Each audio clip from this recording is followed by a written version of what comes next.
कुछ आतंकवादी दानव भी आएंगे, वो हमारे हानि पहुंचा सकते। इस दिन पूर्णमासी से ही उन्होंने ये बलिदानव की पूजा अर्चना शुरू करने का ये एक नियम बनाया है। इस दिन भी हम मंडला बनाते हैं। जुले दोस्तों, आप सबका मेरे ब्लॉग में स्वागत है। दोस्तों, आज हम दिखाने वाले हैं आपको बहुत खास उत्सव, वो है फगड़ी उत्सव। हाँ दोस्तों, फगड़ी उत्सव जो हमारे डिस्ट्रिक्ट का विशिष्ट पर्व है। इस उत्सव के बाद हमने बड़ों के पाँव छूकर आशीर्वाद लेते हैं, उनसे गले भी मिलते हैं। आज घर में पूरी तरह पूजा होती है। अगले दिन सभी गांव वाले एक दूसरे के घर जाते हैं, सबसे गले मिलते हैं, अपनी खुशियां बांटते हैं। ये दोस्तों, ये 6 दिनों को चलता है, जिसमें अलग ही मजा आता है। हर दिन में हर घर में स्वादिष्ट पकवान बनते हैं।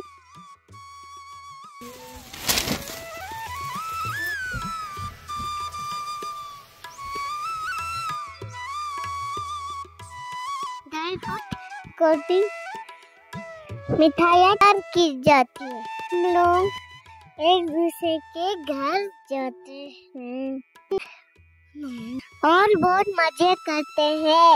ऐसे एक तरफ नहीं, बाकी हमारी संस्कृति परंपरा का हिस्सा है। इसके अलावा हमारे माता के मंदिर की पुजारी भी हमारे घर आते हैं। उन्हें माता का रूप माना जाता है। उनका आशीर्वाद लेना खुद सुबह माना जाता है। मुझे इसके बारे में ज्यादा पता नहीं है, लेकिन इसकी वीडियो के अंत में आपको खास मुलाकात दिखाएंगे, जिसमें हमारे गांव के बुजुर्ग माता के कादार श्री मोहनलाल नाना जी ये फगड़ी क्यों मनाते हैं, इसका क्या महत्व है, वीडियो को पूरा देखना। आपको अंत में ये सब समझ आएगा। पूरा देखे दोस्तों, आप सबको बहुत मजा आएगा। दोस्तों, इसको गुनूजी बोलते हैं। जो दारू पी सकता है और कोई दूध पी सकता है, कोई ठंडा पी सकता है। दोस्तों, यहाँ पे मेहमान पहुँच गए।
बरगद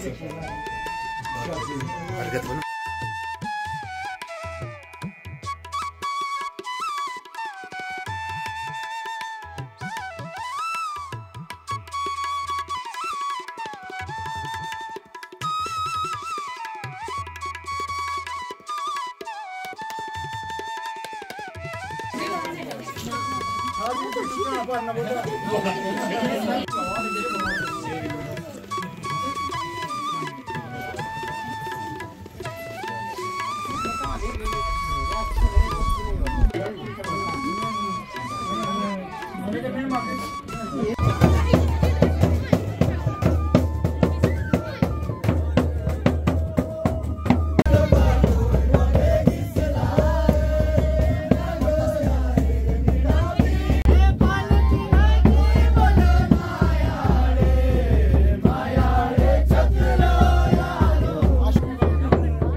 जोर से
जुगाड़ का तीसरा दिन हम जा रहे हैं बुखार। बहुत मजा आए, वीडियो को पूरा देखे।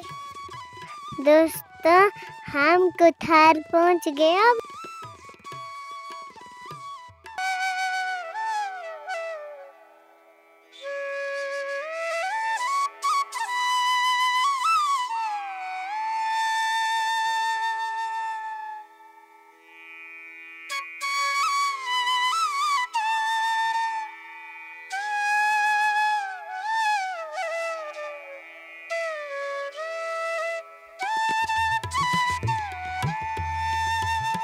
तो ये है बद्रीनाथ साहब की तस्वीर जो मिट्टी से बनाई है। और को यहाँ पर आटे से मंत्रा भी आया था। अब हम जा रहे हैं हमारे माता के मंदिर पुजारी जी के घर में। दोस्तों ये है पुराने जमाने का मिट्टी का तंदूर जिसमें आग जलाते हैं। ये है बिल्कुल की खिड़की। दोस्तों यहाँ से धुआं बाहर जाता है और वो अंदर आती है। ये साथ में जो सिंह भी काम करता है। पुराने जमाने में लाइट नहीं होती थी, वो उनका पुराना घर है। दोस्तों मुझे पता नहीं है कि न पुराना घर है। पता का भंडार कहाँ जाता है। दोस्तों वाह कितनी सारी पकवान, मजे लगे।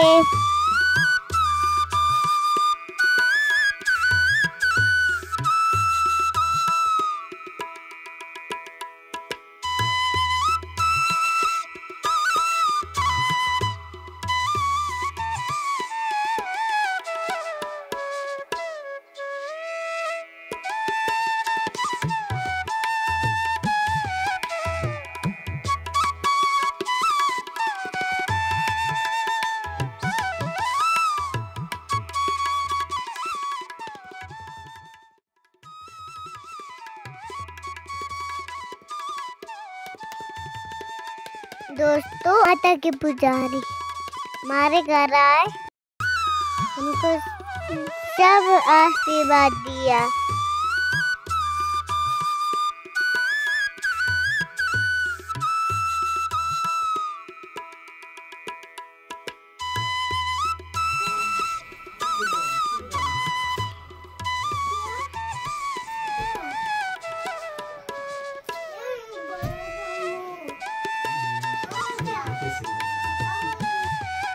और साथ में बुआ दादी भी आए, दादा भी आए जुगाड़ करने। दोस्तों फाइनली हम फ्री हो गए। नमस्कार जी। ये खौल त्योहार जिसको लाहौल में हल्दा बोलते हैं, हम खौल बोलते, इसका संबंध सीधा राजा बलि से है। जब राजा बलि 100 अश्वमेध यज्ञों का संकल्प ले चुका था, जब 100वां यज्ञ हुआ तो देवताओं को ये डर लगा कि वे 100वां यज्ञ संपूर्ण होने के बाद ये स्वर्ग पर राज लेगा, स्वर्ग हमारे से ले लेगा। तब ये सभी देवी देवता जो थे ये विष्णु भगवान के पास बैकुंठ धाम में पहुँचे। उन्होंने प्रार्थना की कि महाराज ये तो हमको स्वर्ग से निकाल देगा, इसलिए आप कुछ इसके बारे में हमारी मदद करें। तब विष्णु भगवान ने उनको आश्वासन देते हुए वामन का रूप धारण किया। वामन का रूप धारण करके वहाँ पर राजा बलि के यज्ञ में गए। उन्होंने उनसे 3 पग धरती मांगी। 3 पग धरती मांगी तो उनके गुरु शुक्राचार्य के मना करने पर भी उन्होंने कहा कि मैं अपना संकल्प नहीं वापस ले सकता। उन्होंने संकल्प करके 3 पग भूमि जो थी राजा बलि को संकल्प करके दान दे दी। तब वामन भगवान ने अपना विराट रूप लिया और उसमें 1 पग से उन्होंने स्वर्गलोक नाप लिया, दूसरे पग से ब्रह्मलोक नापा। जब उनका पैर जो था ब्रह्मलोक में पहुंचा तब ब्रह्मा जी ने अपने कमंडल के जल से उनके पांव धोए, जिससे गंगा जी प्रकट हुई, जिसे विष्णुपादी भी कहा जाता। तो स्वर्ग में तब से गंगा बहने लगी। अब 2 पग से उन्होंने ब्रह्मलोक नाप लिया। जब तीसरे पग के लिए उन्होंने बलि राजे को पूछा कि मैं तीसरा पग कहाँ रखूं, तो तब बलि राजा ने कहा मैं वचन आपको दे चुका, अब सिर्फ मैं ही बचा, मेरा सिर ही बचा, तीसरा पग आप मेरे सिर पर धारण कीजिए। तब वामन भगवान ने तीसरा पग उनके सिर पर रख करके उनको पाताल में पहुंचा दिया। तो तब उन्होंने बलि राजा की भक्ति को देख करके, उन्हें दान प्रियता को देख कर उनको वरदान मांगने को कहा। तो उन्होंने कहा, भगवान अगर आप मुझसे खुश हैं तो मुझे नित्य प्रति आपके दर्शन होने चाहिए। मेरे 52 दरवाज़ों वाला 52 दरवाज़ों वाला महल होगा, मैं जिस दरवाजे से भी बाहर निकलूँगा पूजा पाठ करके मैं सबसे आपके दर्शन चाहता हूँ। उसको ये वरदान देकर वामन भगवान ने उनको ये वरदान दिया और अपने तरफ से भी कहा कि वो दिन जो था वो था माघ की पूर्णिमा के बाद, माघ महीने की पूर्णिमा के बाद जो अमावस आती वो दिन था, उस अमावस का दिन। तो उस दिन बलि राजे को उन्होंने पताल का मनवंतर का एक राजा बनाया।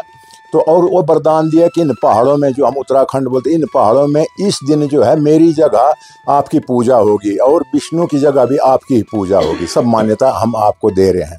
तो तब जैसे कहीं पर राष्ट्रपति और प्रधानमंत्री जी जाते हैं तो उनकी सुरक्षा के लिए पहले ही सीआईडी स्टाफ और सुरक्षा बल पहले ही जाते हैं। तो इसी तरह जो बुजुर्ग लोग थे उन लोगों ने क्या कहा कि भाई इनके साथ तो ये तो दानवों का राज है, इनके साथ कुछ आतंकवादी दानव भी आएंगे, वो हमारे हानि पहुंचा सकते। इस दिन पूर्णमासी से ही उन्होंने ये बलि दानव की पूजा अर्चना शुरू करने का ये एक नियम बनाया है। इस दिन भी हम मंडला बनाते हैं, ज़मीन पर अनाज से आटे से मंडला लिखते जिसमें 9 खुड़कियाँ होती हैं। 9 खुड़कियाँ मतलब 9 खाते होते हैं। 9 खातों में 9 दुर्गा की स्थापना होती है, 9 खातों में 9 ग्रह की स्थापना होती है। इन्हीं 9 खातों में से ब्रह्मा विष्णु महेश की स्थापना की जाती, उनका आवाहन किया जाता है बीच में दीपक प्रज्वलित करके कि भाई भगवान जितने भी देवी देवता हो वो हमारी मदद के लिए आ जाएंगे। फिर इन लकड़ी की मशालें बनाते हैं, जो बड़े बड़े देवता है, जितने भी मुख्य देवता सब के नाम पर एक एक मशाल बनाते हैं, बाकी छोटे छोटे और मशाले बनाते हैं। पूजा अर्चना के बाद रात को जैसा चंद्रमा निकलता है तो उस टाइम इन मशालों को बड़े विधि विधान से बाहर ले जाकर पहले सबसे पहले देवी देवताओं के नाम एक एक मशाल विधि विधान से एक एक देवता के नाम पर उनके जगह पर पहुंचाते हैं। लास्ट में जो गांव का ग्राम देवता नाग होता, फिर नाग की मशाल जो है जो बड़े बड़े होती, उनको नाग के मंदिर के पास पहुंचाते। उसके बाद फिर माता जो है हमारी जो कुल की देवी है वहाँ पहुंचा। उसके बाद फिर सभी खेलने के लिए उन मशालों को जला करके उनके सभी देवी देवताओं को खुश करने के लिए उनका आह्वान करते कि तब से उनकी जिम्मेदारी पड़ती, इस अमावस तक यही जिम्मेदारी पड़ती कि भाई कोई भी भूत प्रेत या दानव जो है हमारे गाँव में आकर नुकसान न करे। रात दिन पूजा शुरू रहती है, देवी देवता जो है हमारी रक्षा करते हैं।